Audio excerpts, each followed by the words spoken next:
3월이 오기를 기다렸습니다. 여러분들은 3월을 기다리셨나요? 오늘이 3월 첫째 주일인데요.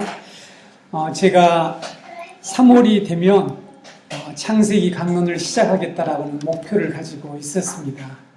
물론 제 마음속에 여러 가지 다른 복음서랄지 다른 서신서의 말씀을 더 전하고 싶은 마음이 계속 있었지만 기도해 왔던 대로 오늘부터 창세기 강의를 시작하려고 합니다. 여러분이 잘 아시는 바와 같이 창세기는 하나님의 구속사의 서론입니다.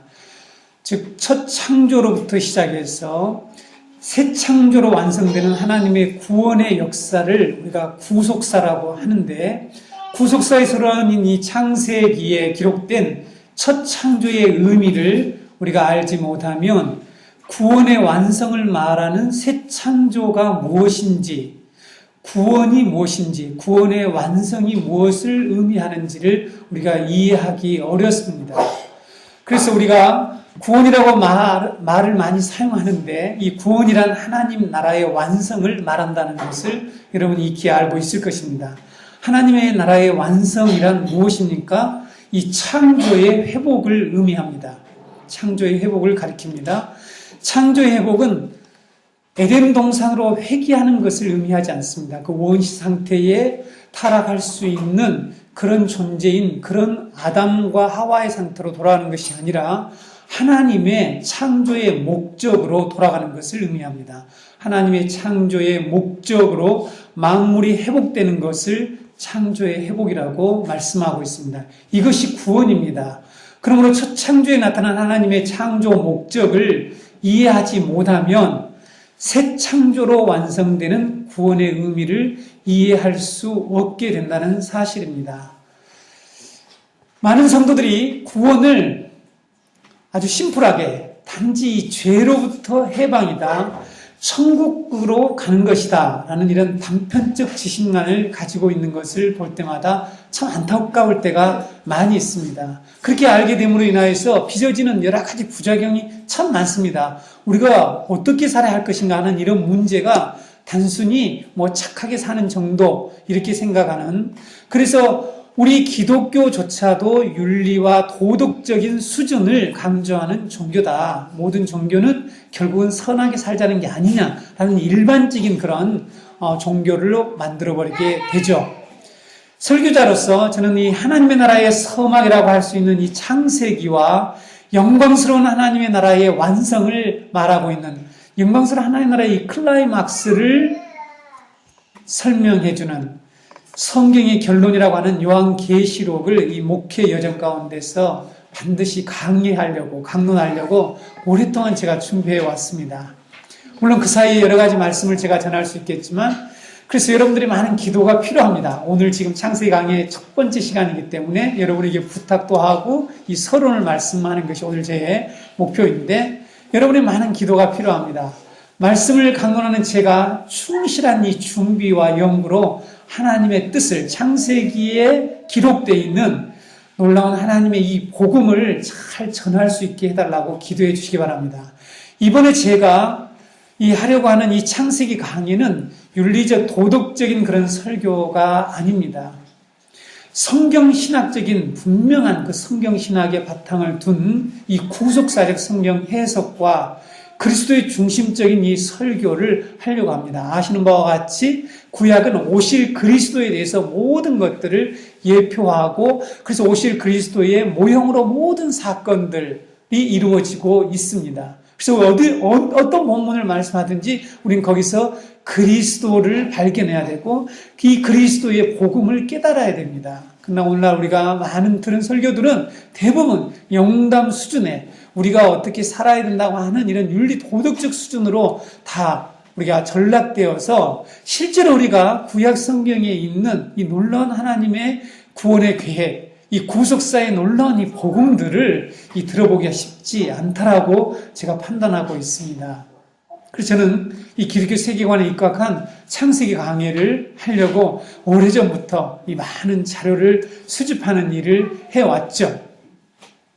그래서 이렇게 구속사적인 성경신학적 설교를 하기 위해서는 엄청난 신학적인 작업과 연구와 묵상이 요구됩니다.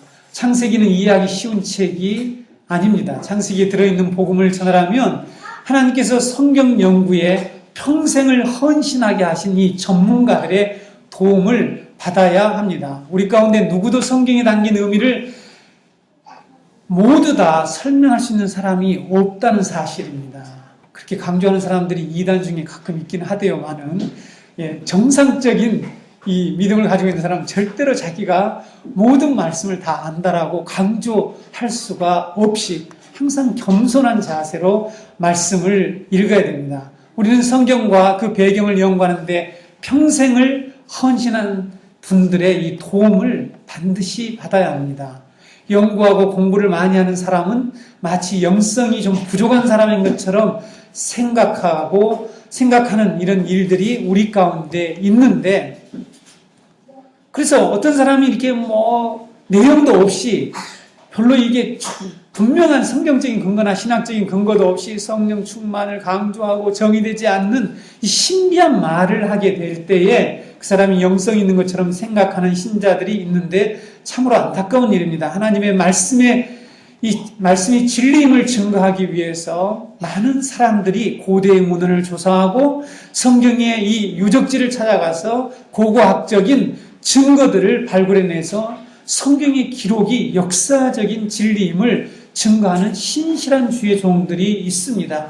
그들이 그 연구한 업적들이 아주 많이 이 세상에 나와 있죠. 성경은 고대 근동 아시아를 배경으로 해서 쓰여진 그런 기록들입니다. 역사적인 기록이죠. 그래서 성경의 역사를 우리가 성경을 연구하기 위해서는 셈족 언어인 아카드어, 우가리더, 그 다음에 비셈족 언어라고 하는 이집트어, 수메르어, 히타이트어, 바로 우리가 성경의 텍스트에 있는 이 히브리어, 아람어, 헬라어를 공부해야만이 성경을 제대로 연구하고 있습니다. 제가 최근에 우리 아들 명훈이에게, 명훈아, 좀 너가 아빠가 하지 못한 이런 이 고대 근동 언어들을 좀 연구해서 좀 성경을 제대로 이렇게 가르치는 그런 학자가 되어오는 게 어떻겠냐, 언어를 좀 부지런히 하면 어떻겠냐 하는 말을 했습니다. 저의 소망은 정말 이 하나님의 말씀을 제대로 좀 전달해주는, 가르쳐주는 그런 신실한 학자들, 그런 학자들과 이 말씀 전달자들이 있었으면 하는 것이 저의 바람입니다. 제가 좀 더 일찍 누군가가 이러한 사실을 깨닫게 해주고, 가르쳐주고, 자극을 주고, 동기부여를 해주었더라면 일찍이 이렇게 더 말씀을 잘 이렇게 설명할 수 있는 이런 준비, 이런 도구들을 준비하는 시간들을 제가 많이 투자했을 텐데 하는 아쉬움들이 있습니다.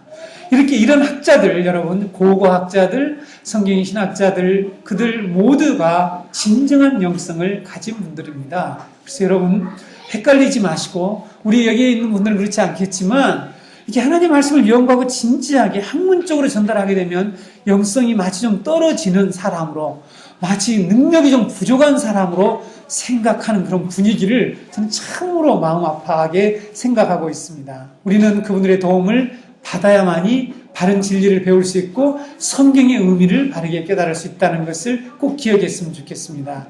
그래서 저는 이번 창세기 강론 시간에 이런 분들이 책상에서 기도하며 탐구한 학문들을 참고해서 여러분들에게 창세기에 담겨있는 이 구원의 진리, 은혜의 복음들을 전하도록 최선을 다하겠습니다. 그래서 여러분들이 저를 위해서 기도를 해주셔야 합니다. 제가 어젯밤에는, 이런 말은 좀 양념이니까 이해해 주십시오. 어젯밤에 제가 너무 체력의 한계를 느껴서 더 이상 말씀을 연구할 수가 없겠다 하고 제가 들어가서 쉬어야 되겠다고 아내에게 얘기하고, 이게 좀 이른 시간인데 가서 쉴 정도로의 아주 이 학문적인 작업을 오랫동안 해야 하는 그런 본문이 창세기입니다. 여러분, 한 책을 연속적으로 강의하는 일은 참으로 어려운 일이라는 것을 여러분들이 아실는지 모르겠습니다. 해석하기가 너무 어려워서 그냥 넘어가고 싶은 본문들이 있을 때가 있습니다. 제가 지난 2개월 동안 해왔던 본문 여기 저기를 이렇게 설교하는 것은 설교자가 자기가 하고 싶은 이 본문들을 또 할 수 있는, 이렇게 자신 있는 그런 본문들을 가져와 설교하니까 더 쉬워요. 그러나 어떤 한 책을 계속해서 시리즈로 계속해서 한다는 것은 너무너무 어렵습니다.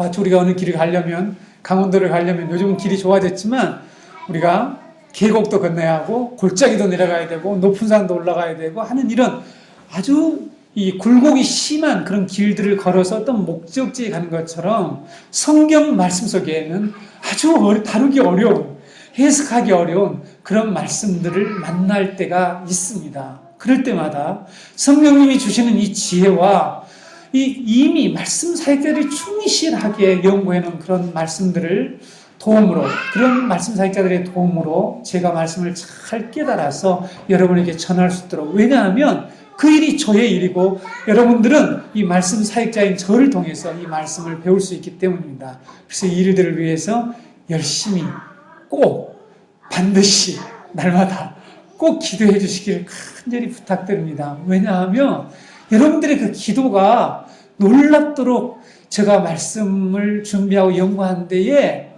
역사한다는 사실을 제가 깨달았습니다. 그런데 기대하지도 않고 주일 서로 왔나 보다, 목사님이 오늘 창세기 강의하겠지, 이런 마음으로 앉아 있으면 절대 성령이 역사하지 않는다고 저는 확신하고 있습니다.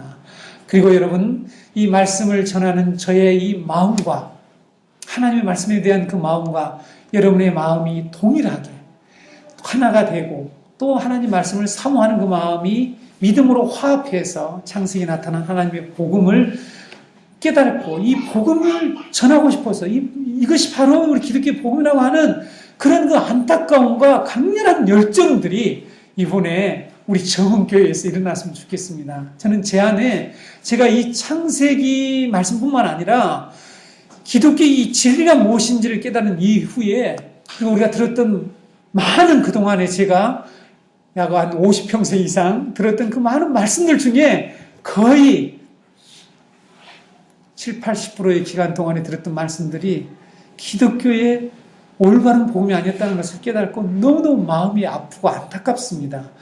여러분들이 오늘부터 듣게 될 이 말씀을 통해서 충격을 받게 될 것입니다. 제가 지금 제가 전하는 설교가 만방으로 펼쳐지고 있으니까 말씀드리고 있겠는데, 저를 이단으로 볼지도 모른다는 사실을 여러분들은 예비하셔야 됩니다. 왜냐하면 여러분들이 그동안에 들었던 그 복음이 전통적인 우리 기독교가 전통적으로 많은 개혁주의자들이 전해왔던 복음과는 거리가 먼 완전히 다른 복음을 들었던 내용들이 많다라고 저는 생각하고 있습니다. 왜냐하면 제가 그런 배경에서 여러분과 똑같이 신앙생활을 해왔고 들어왔기 때문에 예외 없이 너무 많은 사람들이 성경적인 복음에서 멀리 나가 있다라는 사실을 말씀드리고, 제가 이단이라고 생각하지 말고 우리 목사님이 얼마나 말씀을 열심히 준비했는지, 그래서 제가 근거들을 이 설교를 할 때마다 참고한 책들을 이 설교 후면에다 전부 다 제가 이 참고 자료를 전부 다 달아놓을 것입니다. 그래서 만약에 저에게 묻는 사람들에게 제가 그것을 분명히 제시하려고 준비하고 있습니다. 예수님의 죽음과 부활에 대한 사건을 로마 시대의 당시 역사를 추적해서 당시 그 상황에서 이 재현한 그런 책이 있어요. AD 33년이라고 하는 책이 있습니다. 이 책을 쓴 콜린 드리에이지라고 하는 이분이 이런 말을 했어요. 이해하는 자가 더 분명히 믿을 수 있다. 아주 평이한 말이죠. 이해하는 자가 더 분명히 믿을 수 있다 라는 말을 했습니다. 아마 이분은 이런 생각을 가지고 우리가 예수 그리스도의 죽음과 이 부활의 의미가 무엇일까? 그 당시 상황에서는 어떠한 의미가 있을까? 해서 그 당시 로마 시대의 당시 역사를 추적해서 그 사건을 해석함으로 인해서 자기가 더 잘 믿으려고 했던 것 같아요. 우리는 알고 이해한 만큼 믿을 수 있죠. 그렇죠? 믿을 만한 충분한 증거가 있을 때 우리의 믿음은 더욱더 강력해집니다. 맞죠? 근데 만약에 우리가 이해하지 못한 어떤 것을 믿으려고 한다는 것은 그거는 정말 광신자죠, 광신자. 그런 사람을 가리켜서 광신자, 맹신자. 기독교는 맹신이나 광신이 아니죠. 그러나 우리 가운데 이러한 현상들이 일어나고 있죠. 20세기 최고의 설교자, 제가 여러분에게 소개했으니까 로이드 존스 지난번에 얘기한 것 같은데, 기독교란 불붙는 논리다, 이렇게 얘기하고 있습니다. 네. 그러니까 이성과 논리에 합당한 그런 체계적인 이 진리를 우리가 전할 때에 기독교는 놀라운 능력이 나타나게 되는 거죠. 많은 성도들이 하나님과 하나님의 영광스러운 구원 계획에 대한 이해의 부족으로 믿음이 굳건하지 못하는 것을 많이 보게 됩니다. 첫 창조석에 계시되어 있는 하나님의 구원에 대한 이해가 없으면, 그래서 우리가 이 첫 창조 속에 들어있는 하나님의 구원에 대한 이해가 없으면 새 창조로 완성된 구원에 대한 확신을 가질 수가 없습니다. 맞습니까? 네. 첫 창조 속에 하나님의 나라라고 하는 이 구원의 진리의 핵심이 창세기 1장부터 11장까지는 다 나타나 있습니다. 이것을 우리는 원복음이라고 얘기를 합니다. 그래서 창세기 1장에서 11장까지의 내용이 12장부터 나머지 요한계시록까지 반복되고 있다라고 봅니다. 학자들이 이번 창세기 학론을 통해서 여러분이 이미 알고 있는 그런 성경적인 지식에다가 더 추가해서 하나님을 더 많이 이해하고 알게 됨으로 인해서 하나님께서 언약하셔서 장차 우리에게 허락해 주실 이 영광스러운 하나님의 나라가 얼마나 놀라운 나라인지에 대한 그런 이해를 가지고 여러분들에게 장차 완성될 이 하나님의 새 창조를 통해서 완성될 하나님 나라가 어떤 나라인지를 깨닫는, 그래서 그것을 더욱더 확고히 믿는 여러분들이 되었으면 합니다. 이런 목표는 모세가 창세기를 기록한 목적과 정확하게 일치합니다. 자, 더 많은 이해가 더 확고한 분명한 믿음을 우리에게 허락해 준다라고 하는 이러한 사실, 모세가 이 책을 기록한 목적과 부합한다는 거죠. 창세기는 출애굽한 이스라엘 백성들에게 자신들을 구원하신 하나님이 어떤 분이신가, 하나님이 그들을 왜 애굽으로부터 부르셨는지, 그리고 그들을 장차 그들에게 무엇을 줄 것인지, 그들이 무엇을 받게 될 것인지를 이해시키기 위해서 기록한 말씀이죠. 그래서 우리 역시 하나님이 우리를 왜 부르셨는지, 그래서 우리를 부르시니까 하나님이 어떤 분인지, 그 삼일째 하나님이 어떤 분이신지, 그 엘로힘 하나님, 여호와 하나님이 어떤 분이신가를 우리가 정확히 이해할 때에 우리는 이 구원에 대한 분명한 그림을 가지고 신앙생활을 해나갈 수가 있습니다. 많은 성도들뿐만 아니라 많은 사람들이 창세기를 읽은 후에 여러 가지 질문들을 합니다. 왜 하나님은 선악과 나무를 에덴 동산에 만들어 놓고 걸림돌이 되게 해서 인간을 타락하게 만드셨냐? 이런 질문하죠. 하나님이 만들었지 않냐? 그래서 우리가 이렇게 타락하고 범죄하게 된 것의 책임을 하나님께 돌리고 싶어 하죠, 적어도. 우리 기독교는 돌리면 안 된다는 건 알고 있지만은 그런 어찌됐든 의문을 갖게 됩니다. 아담과 하와를 유혹한 사단은 어디로부터 나왔느냐? 사단의 기원, 사단은 언제부터 도대체 존재했느냐? 하는 이런 의문들을 갖고 있습니다. 또 어떤 질문이 있습니까? 가인이 범죄하여서 에덴 동산 동쪽으로 가죠. 그래서 어디 땅으로 갑니까? 노 땅으로 가죠. 노 땅으로 가서 거기서 아내를 얻어요. 그래서 결혼해서 그 후손들이 나옵니다. 그러면 거기 있던 사람들은 누구냐? 성경에는 아담과 하와 창조하고 가인과 아벨밖에 없는데 하는 이런 질문 등 많은 질문들을 하죠. 그런 의문들을 얼마든지 가질 수 있다라고 생각합니다. 하지만 그런 질문들에 대해서 성경이 답을 합니까? 아무런 답을 하지 않습니다. 왜 그럴까요? 왜 그렇습니까? 성경의 저자는 그런 질문들에 대해서 관심이 없기 때문이죠. 그래서 여러분, 이제부터 여러분들이 해야 될 질문을 우리가 창세기를 배우면서 어떤 질문을 하는 것이 올바른 질문이고 성경적인 의문인가 하는 것을 배울 수 있기를 원합니다. 창세기 저자는 우리가 알고 싶어하는 이런 질문들보다는 더 중요한 질문이 있다, 더 중요한 내용들이 있다라고 말하고 있습니다. 그것이 무엇입니까? 하나님의 목적, 하나님의 비전입니다.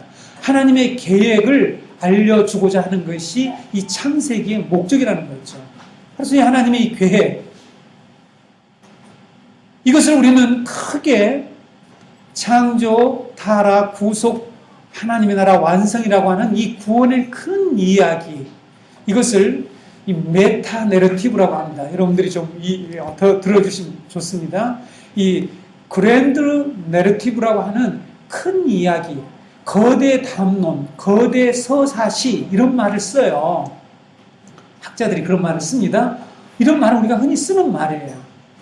즉 창조로 시작해서 새 창조로 끝나는 하나님의 나라 이야기, 이 큰 이야기, 이 구원의 이야기, 이 거대 서사라고 하는 이 이야기를 전하고자 이 책을 기록했다는 것입니다. 그래서 우리는 이 책의 기록 목적대로 이 책을 읽고 연구하고 배워야 되겠죠. 여러분, 만약 어떤 사람이 이런 사람이 있다고 합시다. 여러분, 우리가 이 가전 도구랄지 이런 기계들을 사게 되면 반드시 따라오는 게 있는데 뭐죠? 예, 사용 설명서, 일명 매뉴얼이라는 게, 이번에 여기에 앰프, 또한 이런 신디사이즈, 이런 모든 것들 사용 전부 매뉴얼이 따라와요. 그래서 어떻게 사용하는지, 어떻게 켜고, 어떻게 하면 어떤 음이 나오고, 어떻게 하는지 하는 이러한 매뉴얼, 사용법이 나옵니다. 목적이 뭐냐면 이것을 어떻게 사용하느냐 하는 거겠죠. 그런데 어떤 사람이 냉장고 사용법의 책을 가지고 그 책에서 오디오를 어떻게 사용하는지를 알려고 한다면 정당하고 올바른 방법이 아니죠. 그렇죠? 이게 지금 문제라는 것입니다. 왜 문제입니까? 지금 많은 사람들이 하나님의 이 구원의 큰 이야기를 통해서 하나님의 이 놀라운 비전, 하나님의 이 목적을 알려주시려고 하는데 거기서 뭘 찾으려고 하죠? 내가 어떻게 복을 받을 것인가? 이걸 지금 찾고 있어요. 맞습니다. 그런 부분이 전혀 없는 건 아니죠. 그러니까 엉뚱하게 우리가 하나님의 말씀을 읽으려고 하고 있고 하나님의 말씀을 배우려고 하고 있다는 거죠. 특별히 창세기 말씀에서도 마찬가지입니다. 창세기에 나타난 창조기사는 우주 만물의 생성 기원을 과학적으로 설명하기 위해서 기록한 책이 아닙니다. 창세기는 찰스 다윈의 이 진화론을 반박하기 위해서나 우리가 잘 아는 스티븐 호킹의 이 빅뱅 이론, 우주가 대폭발에 의해서 이 형성되고 만들어졌다라고 하는 이 빅뱅, 대폭발 이론을 반박하기 위해서 기록되지 않았죠. 왜냐하면 성경이 기록될 당시에 그런 이론들은 나오지도 않았기 때문입니다. 무엇을 위해서 당시에 이 성경이 기록되느냐면 창세기의 창조 기사는 당시에 퍼져 있는 수많은 창조 설화, 그리고 이 다신교 사상, 다신론의 이 신론을 반박하기 위해서 잘못되었다라고 증거하기 위해서, 변증하기 위해서 기록되어 있습니다. 그 목적대로 우리는 이 성경을 읽어야 되겠죠. 다시 말씀드리면 창세기는 이 하나님, 신에 관한, 신론에 관한 그런 내용으로 기록되어 있다는 거죠. 성경은 자연과학적 질문에 대답하기 위해서 기록되지 않았다는 것을 우리가 기억해야 합니다. 그래서 지구의 연대를 말해주거나 지금 여러분 우리 기독교 내에서도 큰 이렇게 고리 깊은 내용이 있습니다. 젊은 지구론과 오래된 지구론이 싸우고 있습니다. 제가 아주 존경하고 저와 같이 사역을 하고 좋아했던 이 교수님이 결국은 이 젊은 지구론자들에게서 자기가 오랫동안 설립하고 해왔던 그 중요한 단체에서 추방을 당하게 됩니다. 마음이 참 아프죠. 그렇게 우리가 그 진리의 문제를 가지고 좀 더 우리가 서로 같은 하나님을 믿으니까 우리가 협력의 사역을 하자고 그렇게 간곡히 얘기를 해도 결국은 추방을 당하는 일들이 벌어지죠. 그분이 바로 캐나다 기독교 세계관 원장이신, 대학원 원장이신 양승 박사님이시죠. 마음이 참 아프게 생각합니다. 물론 그분들이 이와 같이 성경을 가지고 자연과학적인 질문을 해결하려다가 이렇게 크게 형제끼리 서로 대적하고 나눠지는 이런 일들이 있습니다. 성경은 공룡이 어떻게 되는지 이런 얘기를 하지 않습니다. 성경은 자연과학과 경쟁하거나 대결하지 않습니다. 제가 조만간에 기독 아카데미에서 성경과 과학과의 관계, 오늘날 이 문제가 첨예하게 대립하고 있습니다. 그래서 이 문제에 대해서 기독교 세계관적으로 제가 말씀을 드리겠지만 성경을 과학책으로 읽어서는 안 되겠죠. 우리 여기 지금 우리 청소년들과 우리 젊은이들이 있는데 성경과 과학이 지금 그래서 과학은 성경을 이렇게 비과학적이라고 해서 성경을 대적하고 있고요. 성경은 이 과학을 또한 하나님의 진리의 말씀을 드러내는 중요한 하나님의 하나의 진리의 수단으로 생각하지 않고 서로 대결하는 이런 구도를, 물론 그렇지 않는 사람도 있지만 그런 상황에 있습니다. 그래서 우리는 창세기 말씀을 배우면서 우리가 그런 이 잘못된 목적과 잘못된 방법으로 하나님 말씀에 접근해서는 안 된다는 것도 함께 배웠으면 합니다.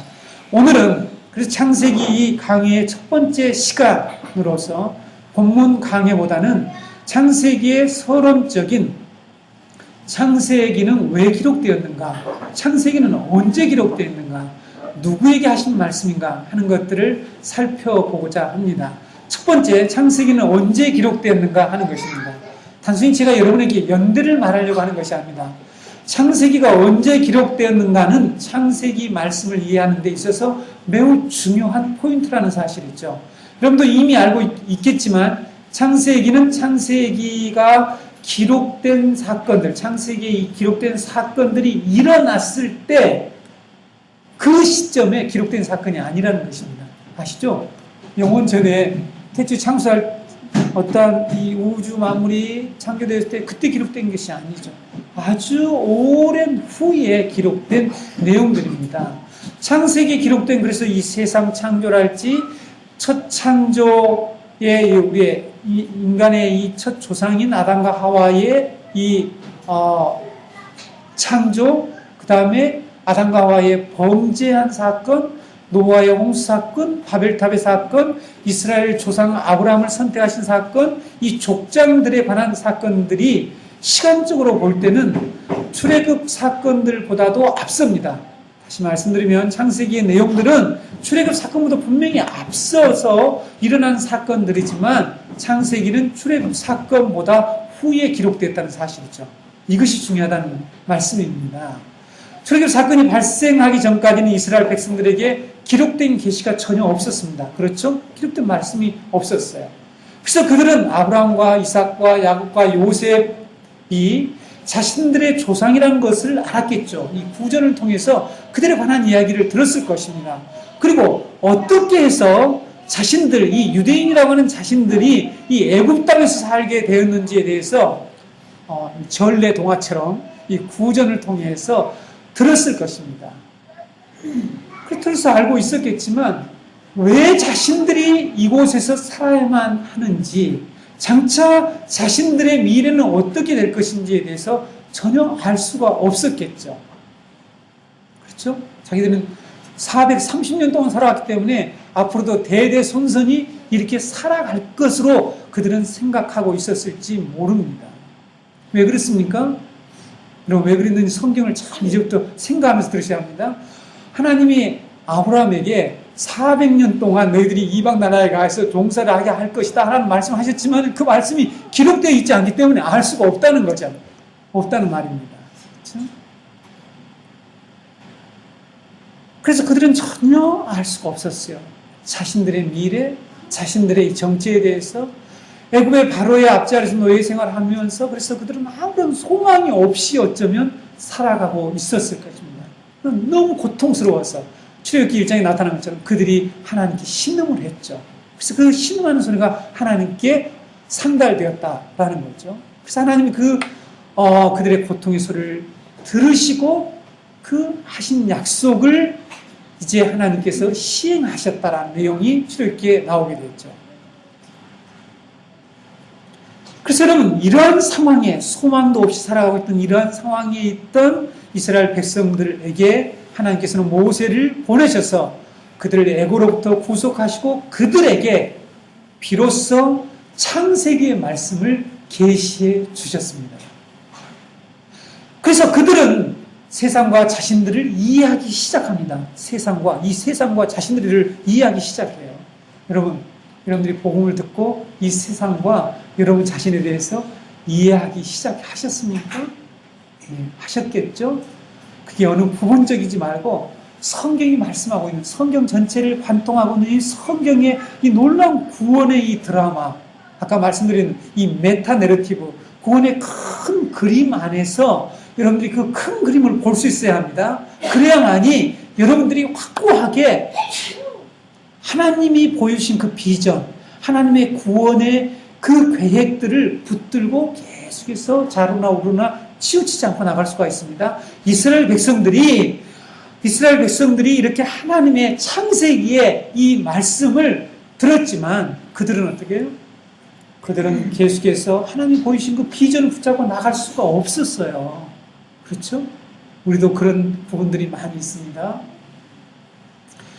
그래서 이와 같이 창세기의 말씀을 듣고는 그들은 세상과 자신들을 이해하기 시작했는데 자신들이 누구인지, 세상에는 왜 이처럼 악과 고통이 있는지, 그리고 왜 이 세상에는 이렇게 많은 신들이 있어서 사람들이 그 신들 앞에 가서 그렇게 절을 하고 신들의 도움을 구하며 살아갈 수밖에 없는지, 그리고 자신들이 어떻게 무엇을 하며 살아야 하는지 하는 삶의 목적과 방향을 깨닫기 시작하게 되었습니다. 성도 여러분, 계시가 없으면 성경에 우리가 어떻게 한다고 그랬죠? 계시가 없으면 우리가 어떻게 된다고 그랬습니까? 방자해야 된다. 멋대로 살아가게 된다. 그러니까 다른 말로 하면 무질서한 삶을 살게 된대요. 그렇죠? 여러분, 하나님의 말씀이 없이는 우리 인간은 무지라는 흑암과 혼돈 속에서 목적도 방향도 모른 채 방황하면서 살아가게 됩니다. 그렇죠? 사람들 방향 잘 알던데요. 네, 그렇게 답할 수 있을지 모르겠지만 그렇지 않습니다. 많은 사람들이 자신들의 이 세상에 벌어지는 여러 가지 일들의 그 실체, 그 원인, 이유를 모른 채 살아가게 된다는 거죠. 우리가 진정으로 하나님의 계신 성경의 가치를 알게 되면, 안다면 창세기의 첫 번째 청중인 이 첫 번째 독자라고 말하고 있죠. 독자인 출애굽한 이스라엘 백성들이 모세를 통하여서 창세기 말씀을 들었을 때에 그들이 느꼈을 이 새로운 인식과 깨달음과 그들이 가졌던 그 감동이 어떠했을지를 짐작할 수 있어야 합니다. 다시 말씀드릴까요? 여러분들이 진정으로 성경을 안다라면, 성경의 가치를 깨닫게 된다라면, 이 은혜의 복음을 받는다라면 그들이 받았을 그 충격을 받아야 된다는 겁니다. 성경을 통해서. 근데 오늘날 교회에서 이런 이 복음에 의해서, 여러분 한번 잘 이렇게 생각을 따라오세요. 이스라엘 백성들이 애국에 430년 동안 살았다는 말입니다. 근데 그들을 출애굽한 이후에 하나님이 이 세상이 어떻게 창조되었고, 그 다음에 이 세상에 왜 이 고통과 악이 들어왔고 하는 이런 말씀을 한단 말이에요. 그래서 그 말씀을 들었을 때 그들이 새로운 인식의 세계로 들어가잖아요. 와, 이렇게 된 거구나. 깨달음이 생겼단 말이에요. 그리고 어떻게 해야 될까 알게 됐단 말이에요. 충격을 받았겠죠.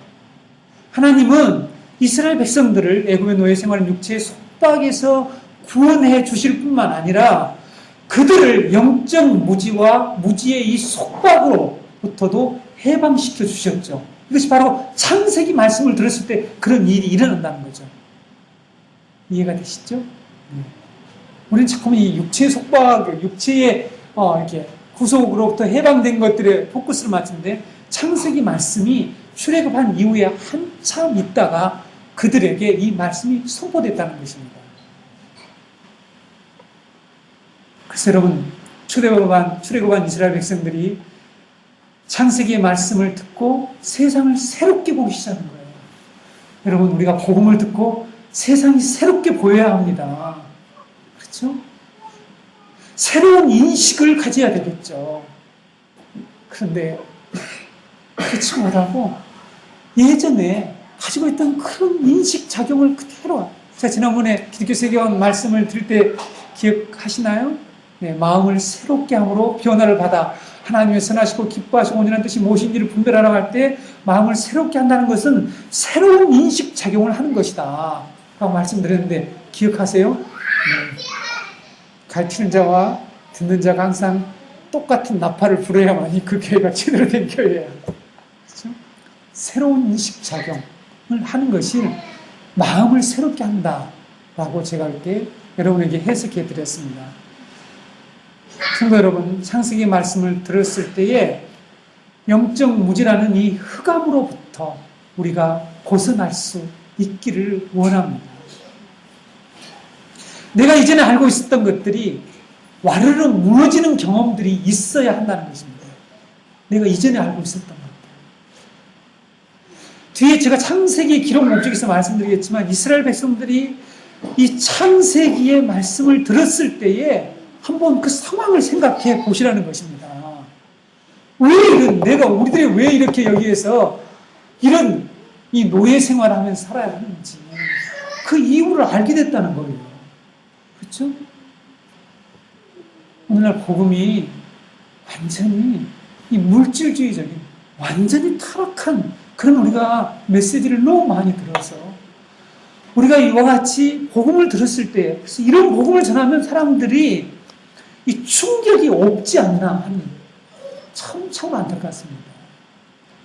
복음이 하나님 우리에게 말씀을 주시고 예수 그리스도가 오신 목적이 영적인 모세로서 우리를 와서 이 별세, 그래서 여러분 변화산상에서 일어난 그 사건 아시죠? 변화산상에서 엘리야와 모세를 만나서 별수에 관한 얘기를 할 때 예수 그리스도는 분명히 이 모세는 예수 그리스도의 영적인 모형이었습니다. 그렇죠? 그래서 예수가 장차 우리를 이와 같이 이 영적으로 출애굽시킬 것을 보여준단 말이에요. 그것이 변화산상에 일어난 사건입니다. 별세라는 단어는 출애굽으로 바꿔야 되는데 왜 별세라는 단어로 이렇게 번역을 했는지 이해를 하죠. 원문에는 분명히 동일한 이 출애굽이라는 단어로 기록되어 있죠.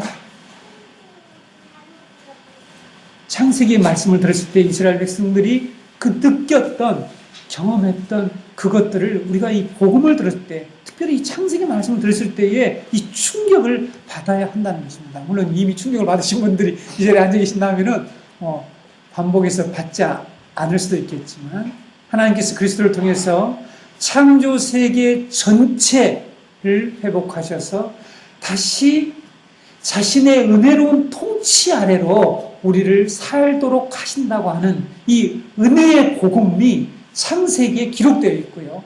창세기의 서론으로 이 서막으로 자세히 기록되어 있는데 이러한 말씀을 들었던 이스라엘 백성들 저는 엄청난 이 전환을 가져왔을 것이라고 생각합니다. 그들의 인식의 세계가 완전히 새로워졌을 것이고 세상을 바라보는 시각이 완전히 달라졌을 것입니다. 하나님은 은혜로운 계시, 이 구속사의 진리의 복음을 깨달은 사람은 다른 사람들과 똑같이 땅을 받고 살지만 전혀 다른 세상을 살 수밖에 없는 이 은혜의 복음이 창세기 안에 기록되어 있죠. 성도 여러분, 여러분은 어떻습니까? 하는 이 질문을 한번 받아서 자신을 생각해 보시기 바랍니다. 말씀을 읽었을 때에 이 놀라운 충격을 받아본 경험이 있는지, 만약 그런 경험이 없다면 우리가 이 창세기부터 다시 말씀을 제대로 배워야 된다고 생각을 합니다. 이번 창세기 강론을 통해서 창세기 강론을 제가 자세히 말씀드릴 것입니다. 아마 11장까지는 엄청난 시간들을 할애할 것이에요. 그 이후에 족장들에 관한 내용들은 많은 이 사건들로 연결되어 있기 때문에 그 속의 핵심들은 그렇게 어렵지 않을 수도 있다고 생각을 합니다. 여러분 이 말씀을 자세히 듣고 저와 여러분이 다시 한번 이 은혜의 복음, 하나님의 이 구원의 계획, 하나님이 창세기 속에 담겨놓은 이 복음의 이 충격들이 우리 안에서 일어났으면 좋겠습니다. 두 번째, 창세기는 누구에게 주신 책인가? 한마디로 요약하면 광야교회, 출애굽한 광야교회에 설교하기 위해서 주신 책입니다. 여러분, 출애굽한 이스라엘 백성들을 사도행전 7장 38절에 보게 되면 광야교회라고 표현을 합니다. 광야교회입니다. 그래서 여러분, 창세기는 누구에게 주신 것입니까? 이 시대의 교회, 우리들에게 주신 말씀이겠죠. 430년 동안 애굽에서 노예 생활을 하며 살다가 출애굽한 아브라함 자손들에게 이 말씀을 주셨다는 사실입니다. 그들은 오랫동안 다신교 사상이 지배하고 있는 땅에서 살았던 자들입니다. 신이 아닌 것들을 신으로 열심히 섬기며 살던 사람들이 있던 그런 문화가 있던 나라에서 오랫동안 살았죠. 그들이 어떤 신들을 섬겼습니까? 그들은 이 피조물들인 해와 달과 별들과 짐승들, 각종의 짐승들과 강을 또 강도 섬기는 신이 있었습니다. 그런 신을, 그런 피조물을 신으로 믿고 섬기는 나라에서 오랫동안 살았습니다. 여러분, 애굽에도요, 여러분, 모든 나라에는요, 신학이 있어요. 신학이 있다는 걸 아십니까? 네. 우리나라에도 고대로부터 신학이 있습니다. 그러니까 우리가 신학이란 말을 기독교만 쓴다라고 생각하시면 안 됩니다. 애굽에는 멤피스 신학이라는 게 있었어요. 멤피스 신학의 핵심이 뭔 줄 아세요? 성경에 나와 있습니다. 주술 신학이에요. 주술. 마술 신학이죠. 새로 개정판 성경을 보니까 마술과 요술이라고 되어 있더라고요. 그러니까 이런 주술과 우상 숭배를 섬기는 그런 신학이죠. 이런 주술과 이런 마술과 우상 숭배가 매우 성행한 그런 곳이었습니다. 애굽이. 그래서 출애굽할 때 여러분들 이런 것들을 우리가 볼 수가 있죠. 출애굽을 할 때에 모세와 아론이 가서 지팡이를 통해서 뱀을 만들었죠. 그랬더니 애굽의 많은 주술사들도 똑같이 자기 지팡이로 뱀을 만들어 내잖아요. 놀랍죠? 그렇죠? 기적을 믿고 따라가는 성도들은요, 저는 아니라고 생각합니다. 왜냐하면 기적은 어느 곳에 다, 애굽의 신학에서도 기적이 일어나지 않습니까? 그래서 너무 기적을 의존하는 신앙은 위험하다는 것을 저는 강조하고 있습니다. 여러분, 지난주에 우리가 들었죠? 네, 오직 말씀, 성경만으로 변화되지 않고 성경만으로 믿음을 제대로 세우지 못한 사람이 기적을 통해서 믿음을 세울 수 있다? 그건 성경이 가르치는 바가 아니라고 말씀드렸습니다. 우리 주위에 그래서 기적을 전달해서 이 사람을 회심시키고 주님의 백성을 만들겠다? 그런 생각들은 처음부터 포기를 하시고 정확하게 하나님의 진리의 말씀을 전하고 그 진리의 말씀을 전하면 성령님이 그들 속에 들어가셔서 역사하신단 말이죠. 하나님이 선택하신 자는 반드시 말씀을 듣게 되는 것이고 그 말씀에 의해서 변화된다는 그런 확신을 가지고 말씀을 전할 수 있어야 되고 그러기 위해서 우리는 말씀을 똑바로 준비하고 정립해서 전하는 자가 되어야 되겠죠.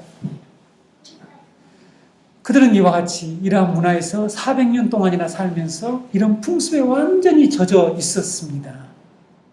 여러분, 문화가 얼마나, 제가 어젯밤에 준비하지 못한 부분이 있어요. 이 문화와, 그래서 제가 문화에 관한 책들 여러 가지 펴놓고 준비하다가 결국은 지쳤습니다. 이 부분에 더 설명을 해야 되겠는데, 이런 문화의 영향력을 아시죠? 지금 우리 시대의 문화를 보면서 문화가 얼마나 무서운지를 일단 알아야 됩니다. 그렇죠? 문화는 우리의 신앙과 하나님을 향한 믿음과 이 완전히 대결합니다. 그래서 우리는 복음을 통해서 이 세상을 변혁시키고 이 세상의 타락한 문화를, 이 바벨론 문화를 거룩한 문화로 바꿔내는 일들을 우리 교회의 사명으로 주셨어요. 교회는 영혼을 구원하는 일뿐만 아니라 이 세상을 영광스러운 하나님의 사회로, 하나님의 나라로, 하나님의 문화로, 거룩한 문화로 변혁시키도록 주셨는데 이 일은 관심이 없어. 그리고 우리가 오직 영혼 전도 이 일만 한단 말이죠. 하나님 우리에게 조만간 배우겠지만 우리에게는 최초로 문화명령을 주셨는데 문화명령은 안중에도 없어요. 이 세상을 하나님이 주신 이 땅을 타락하기 전에는 더 발전시키고 더 영광스러운 나라로 하나님이 이 성장시켜 나가는 그런 이 계획으로 주신 문화명령이 타락을 인해서 사라진 것이 아니라 다시 이 타락한 세상을 하나님의 나라로 변화시켜 나가는 이 사명을 우리에게 주셨는데 교회는 이러한 일에 관심이 없단 말이에요. 그래서 자기가 하는 일을 통해서 하나님 나라를 어떻게 이루는지, 어떻게 자기의 삶의 현장이 거룩한 하나님의 나라를 이루는 사역의 현장인지에 대한 이해를 갖지 못하는 거죠. 그래서 이것이 완전히 분리되어 있단 말이죠. 이런 것들을 생각할 때마다 우리가 받은 복음이 너무나 빈약하고 부족하다는 것을 저는 안타깝게 생각나는 것입니다. 하나님은 이런 타락한 문화, 바벨론의 창조서라, 애굽의 이 창조서라, 이런 모든 잘못된 이 사상들에 물들어 있는, 그리고 잘못된 풍습에 젖어 있는 이들을 구원하셔서 그들에게 내가 누구인지, 자신이 어떤 분이신지를 알려주시고 그들을 향한 하나님의 계획을 깨닫도록 하기 위해서 창세기를 주셨다는 것입니다. 대상이 누군지, 대상은 단순히 이스라엘 백성으로 이해하지 마시고 그들이 가지고 있었던 그 상황, 문화, 젖어있던 풍습, 이러한 것들을 하나님께서 변화시키려고 창세기를 주셨다는 사실입니다. 세 번째, 창세기를 주신 그런 목적이 무엇인가? 첫 번째 목적이요. 누가 참 신인가, 누가 참 하나님이냐를 깨닫도록 하기 위해서 창세기를 주셨습니다. 앞에서 말씀드린 것처럼 창세기는 애굽으로부터 구원해낸 이스라엘 백성들에게 바벨론이나 이집트 사람들이 믿는 신들이 참신이 아니고 그들은 모두 하나님이 만드신 피조물에 불과하고 너희를 바로의 억압에서 구원하신 여호와 하나님만이 유일한 참신이다라는 것을 그들에게 깨우쳐 주기 위해서 창세기를 기록했습니다. 여러분, 우리가 잘 아는 바와 같이 다시 한번 제가 언급하겠는데요. 하나님이 이스라엘 백성들을 구원하실 때 일으키신 그들을 결정적으로 그들을 구원한 사건이 무엇입니까? 10가지 재앙이란 말이죠. 이 10가지 재앙을 통해서 이스라엘 백성들을 하나님이 구속해 내시지 않습니까? 제가 지난번에도 우스갯소리로 했죠. 하나님이 이 원샷으로 해결을 못 봐가지고 이 단케 해결을 못 봐서 재앙을 10가지나 내리느냐 이런 질문을 했죠. 자, 여러분 10가지 재앙의 대상은 모두 애굽 사람들이 섬기던 신이었습니다. 여러분 첫 번째 피 재앙이 임하죠. 이 피 재앙이 하피라고 하는 오시리스라고 하는 이 나일강의 수호신입니다. 그렇죠? 여러분 피로 나일강을 완전히 물들게 하잖아요. 그렇죠? 그래서 나일강을 다 썩게 만듭니다. 생명이 다 죽게 만들잖아요. 나일강에는 크눔이라고 하는 나일강의 수호신이 있었어요. 그래서 그 재앙을 딱 내리니까 나일강이 맥을 못 추잖아요. 그래서 나일강의 신은 신이 아니다라는 걸 하나님이 증명해 주셨죠. 두 번째 개구리 재앙이 임하잖아요. 헤크트라고 하는 이 개구리 머리를 한 출생의 신이에요. 이것은 개구리 머리를 하는 신이 있었어요. 이것은 출생의 신, 부활의 신이었습니다. 그러니까 무엇을 출생할 때는 이 신 앞에, 개구리 머리 앞에 가가지고 제발 출생하게 해달라, 순산을 하게 해달라. 또한 우리 소가 잘 이렇게 많은 것들을 새끼들을 낳게 해달라. 이렇게 빌었단 말이에요. 이 재앙이 무엇입니까? 셋이라고 하는 땅과 사막의 신이었어요. 파리 재앙이 무엇입니까? 레라고 하는 태양신이었어요. 그렇죠? 또 우아티트라고 하는 이런 신 이름이 너무 많아요. 이 파리 신이 있었습니다. 파리 신이. 그 다음에 생축의 죽음의 재앙이 임하죠. 이것은 바로 소머리 여신이라고 하는 하토르라고 하는 신이 있었습니다. 아피스라고 하는 황소신인데 이것은 모두 다산을 상징하는 그런 신들이었죠. 이런 것들은 진짜 신이 아니다. 그 다음에 내린 재앙이 무엇입니까? 독종의 재앙이죠. 이 독종의 재앙이 무엇입니까? 의술의 여신 이모탭, 임신의 이모탭이라고 하는 이런 신이었어요. 세크멧이라고 하는 이 질병의 신이 있었습니다. 이들은 의술의 여신도 믿고 질병의 신도 믿었습니다. 그 신들 앞에 가서 병이 나면 빌었어요. 그래서 하나님 독종의 재앙을 내려서 그들이 꼼짝하지 못하게 했습니다. 이건 신이 아니야. 그들은 신이 아니야. 라는 것들을 보여주셨죠. 우박의 재앙이 무엇입니까? 누트라고 하는 하늘의 여신입니다. 하늘의 여신을 믿고 있었는데 하늘부터 우박이 내려서 어떻게 됩니까? 모든 푸른 채소들을 다 결국 죽게 만들지 않습니까? 이게 오시리스라고 하는 곡식 다산의 신을 믿었는데 그 신은 참 신이 아니다. 메뚜기 제왕이 무엇입니까? 셋이라고 하는 이 곡물의 신이 있었는데 이 곡물의 신 참신 아니야. 흑암 제왕은 무엇입니까? 라라고 하는 태양신을 믿었잖아요. 이스라엘 여러분 중동에 가게 되면 중동의 그 국기들이 전부 이 보름달, 초승달 이런 달들 있죠. 남미에 가면은요, 마추픽추? 예, 마추픽추 이런 모든 그 재단이요, 태양신을 섬기는 곳이었대요. 태양신을 섬기는 곳이었대요.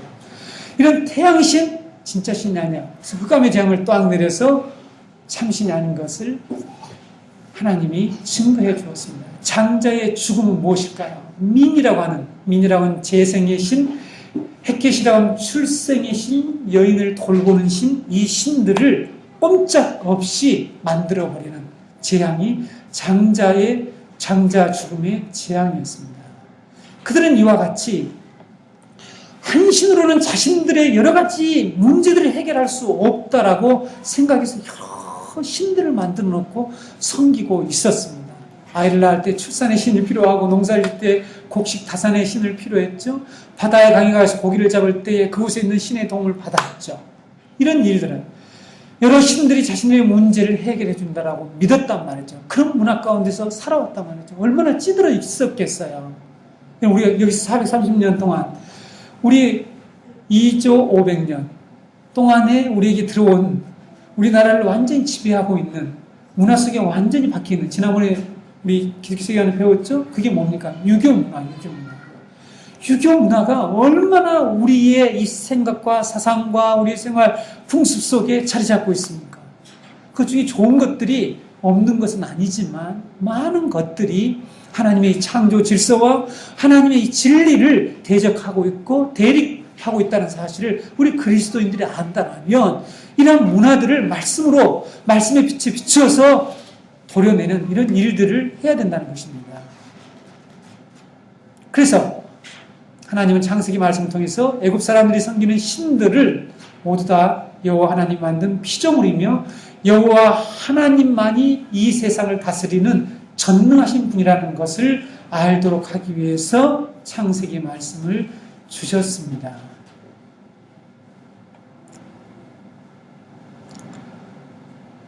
시간이 많이 갔기 때문에 계속 나가면 오늘 3가지 더 내용이 있는데 창세기 기록 목적에 대해서 오늘 이 정도 해야 될 것 같습니다. 그래서 첫 번째 이 부분 좀만 이 부분을 설명하고 마치겠습니다. 하나님이 이스라엘 백성들을 그래서 구원하시기 위해서 모세를 보냈잖아요. 그래서 여러분 이 모세를 보내면서 모세에게 하신 말씀 여러분 기억하고 있어요? 자, 우리 정기 성도님들 부탁드리는데 열심히 성경을 읽으셔야 합니다. 시간을 내셔서 부지런히 성경을 읽으셔서 제가 말씀을 전할 때에 다른 말씀들까지도 동시에 이 놀라운 구원의 큰 그림 안에서 이해가 되어질 때에 여러분들이 놀랍게 성장할 수가 있습니다. 출애굽기 6장 7절에서 9절을 보게 되면 하나님이 모세를 선택해서 모세를 애굽에 보낼 때 이렇게 말씀하죠. 그러므로 이스라엘 자손에게 말하기를, 가서 이렇게 말하래요. 나는 여호와라. 내가 애굽 사람의 무거운 짐 밑에서 너희를 빼내며 그들의 노역에서 너희를 건지며 편팔과 여러 큰 심판들로서 너희를 속량하여 너희를 내 백성으로 삼고 나는 너희 하나님이 되리니 나는 애굽 사람의 무거운 짐 밑에서 너희를 빼낸 너희의 하나님 여호와인 줄 너희가 알지라. 내가 아브라함과 이삭과 야곱에게 주기로 맹세한 땅으로 너희를 인도하고 그 땅을 너희에게 주어 기업을 삼게 하리라. 나는 여호와라 하셨다 하라. 하나님은 애굽에 있는 이스라엘 백성들에게 자신이 여호와 하나님이신 것을 알리기를 원하셨어요. 그렇죠? 하나님이 원하신 게 있어요. 내가 여호와다라는 사실을 알리고 싶어 하셨어요. 하나님은 이스라엘 백성들에게 자신의 존재와 자신의 길과 자신의 계획을 자신의 백성들에게 알리셔서 자신의 은혜를 믿고 그 은혜의 통치 아래 살도록 하기 위해서 모세를 보내서 그들을 구속하시겠다는 것입니다. 여러분, 이것이 성경이 추구하는 목표입니다. 성경이 추구하는 목표가 뭐냐면 하나님이 어떤 분이신가를 알고 하나님의 그 비전, 하나님의 계획을 우리가 아는 것이 성경이 추구하는 목표예요. 그래서 우리가 성경을 부지런히 배워서 하나님의 이 놀라운 계획, 구원의 계획을 깨닫는 것이 매우 중요하다는 것입니다. 여호와 하나님을 안다는 것은 그래서 하나님의 약속과 계획과 구속자 하나님과 올바른 관계 속으로 들어가는 것이라는 것을 우리가 꼭 기억해야 합니다. 하나님과 바른 관계를 맺지 않으면서 하나님을 안다라고 말하는 것은 거짓이라는 거죠. 그렇죠? 너희들이 하나님을 사랑한다라고 말하면서 하나님 말씀을 준행하지 않는 것은 곧 하나님을 알지 못하는 것이라고 말씀하고 있죠. 그래서 여러분, 우리는 하나님이 어떤 분인가를 열심히 배워야 합니다. 다르게 말씀드리면 신론을 잘 배워야 합니다. 아직 우리 정국께서 말씀드렸지 않았지만 우리는 삼일체 하나님에 대해서 배울 것입니다. 이 엘로힘이라고 하는 하나님, 이 복수의 하나님의 의미가 무엇인지를 여러분과 함께 배울 것입니다. 우리가 믿는 하나님의 이 존재와 그분의 일하시는 방법을 우리는 잘 배울 때에 우리의 믿음은 굳건해집니다. 모세시대에 출애굽한 이스라엘 백성들과 다른 문화와 다른 상황에 살고 있지만 이 시대에 많은 사람들, 많은 교인들 역시 출애굽한 이스라엘 백성들과 동일한 상황, 유사한 처지에 있습니다. 그 내용 한 가지 말씀드리고 말씀을 마치겠습니다. 오늘 우리가 살고 있는 이 시대는 모세와 때는 분명히 다른 많은 신들, 특별히 우리 한국에서 물론 여러 다른 종교들이 있지만 모세 때와는 달리 많은 사람들이 신이 없다고 주장하거나 신이 없다고 믿는 그런 시대에 살고 있는데 우리가 모세 때는 많은 사람들이 많은 신들을 섬겼어요. 근데 이 시대는 모세 때와 다르게 어떻게 살고 있냐면은 사람들이 신이 없다라고 믿고 있다는 사실입니다. 이런 사람들을 우리가 무신론자라고 하는데 제가 늘 말씀을 전할 때 우리는 이 두 가지 무신론을 정확히 이해하고 있어야 된다고 생각합니다. 여러분, 이 무신론에는 두 가지가 있습니다.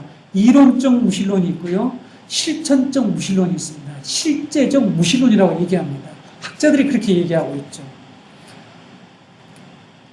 그러니까 한 부류의 사람들은 이론적으로 하나님이 없다고 합니다. 지난번에 우리 청소년들 독서 캠프에서 제가 하나님의 존재에 대해서 말씀하면서 시편 말씀에 하나님, 어리석은 사람은 하나님이 없다라고 한다 했죠. 이렇게 주장하는 이론적으로 하나님이 없다라고 믿는 사람들이 많이 있죠. 또 한 부류의 사람들은 하나님이 존재하는 것을 알고 있습니다. 하나님을 믿는다라고 고백도 합니다. 그러나 하나님의 존재를 인정하고 믿고 있지만 실제로는 그렇게 하나님이 있는 것처럼 하나님 존재하는 것처럼 살아가지 않는 이 실천적 무신론자들이 있다는 것입니다.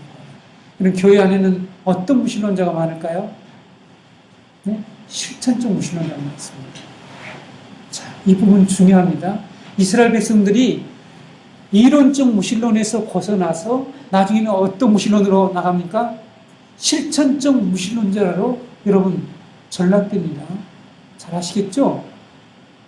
다시 여러분 출애굽 역사를 아시죠? 그들이 하나님께서 이론적 무신론에서 완전히 이론적 무신론은 뭡니까? 다른 신은 신이 아니야. 저거는 신도 아니야. 저건 내가 만든 거야. 이렇게 하나님께서 다 가르쳐 주셨죠?